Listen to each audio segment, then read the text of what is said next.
ગઈ ગઈકાલે જ્યારે બાળક મળી આવ્યો પછી સ્મીમેરમાં જઈને હું ને પદાધિકારીની તમામ ટીમ પરિવારને સાંત્વના આપી અને ત્યારે જ અમે નક્કી કર્યું હતું કે આમાં જે કોઈ જવાબદાર અધિકારી હશે એને 24 કલાકમાં સુરત મહાનગરપાલિકા દ્વારા પગલાં ભરવામાં આવશે।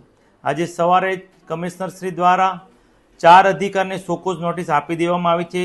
રાંદેર ઝોનના કાર્યપાલક ઇજનેર, ડેપ્યુટી ઇજનેર, જુનિયર ઇજનેર અને સુપરવાઇઝર આ 4ને તબક્કાવાર પોતાને 7 દિવસમાં, 2 જણને 5 દિવસમાં, 1 જણને 2 દિવસમાં જવાબ રજૂ કરવાનો છે। આ જવાબના અંતે પણ કોઈ બીજા અધિકારીઓ આમાં એની ભૂમિકા હશે તો એની જવાબદારી પણ આવનાર સમયમાં ફિક્સ કરવામાં આવશે।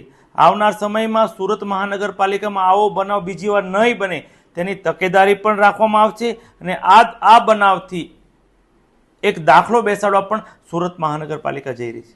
સર, કઈ રીતે કાર્યવાહી થશે આજે આ તપાસની અંદર જો કસૂરવાર જણાય? તપાસની અંદર જો કસૂરવાર થશે તો પોલીસે અત્યારે એ ગુનો પણ નોંધ્યો છે, ઇન્વેસ્ટિગેશન પણ ચાલુ છે, પણ મહાનગરપાલિકાએ અત્યારે 4 અધિકારીને શોકોઝ નોટિસ આપી દીધી છે। તપાસના અંતે કોઈ અધિકારીની ભૂમિકા આમાં સંડોવાયેલી હશે તો તેને સસ્પેન્ડ સુધી પણ કરવામાં આવશે।